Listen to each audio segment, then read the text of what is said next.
Imagine standing on a busy street corner in Boston. It's a mild January day in 1919. You hear a sound like a machine gun pop dash pop dash pop dash pop dash, followed by a roar that shakes the ground beneath your feet.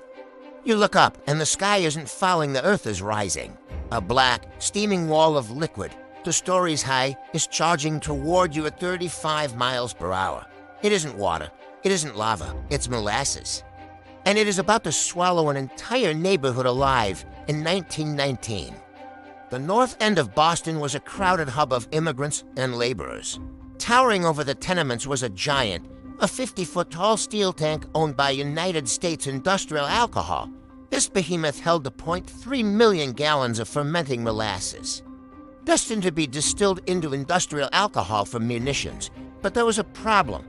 The tank was built in a hurry. It ground, it metallic shivered. It leaked so badly that local children would gather around the base with cups to collect the dripping syrup. The company's solution?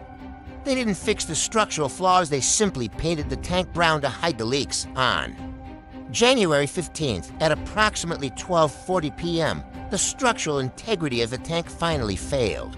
The rivets snapped like bullets. A million gallons of thick, viscous sludge burst forth with the force of a tidal wave. The physics were nightmarish. Molasses is 1.5 times denser than water.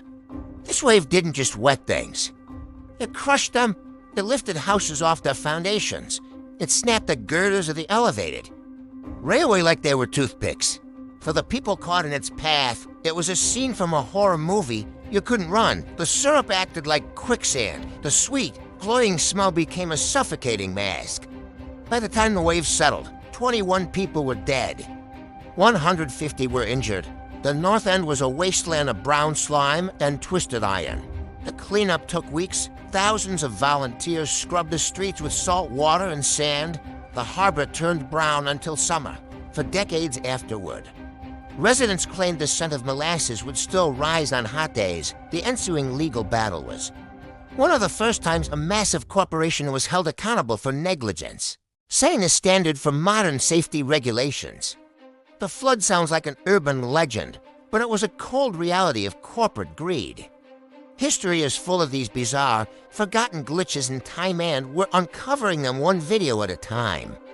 If you want to dive deeper into the dark and unexplained events that shaped our world, you need to be here for the next one. Hit that subscribe button and turn on notifications. Stay curious, stay sharp, and we'll see you in the next chapter of the past.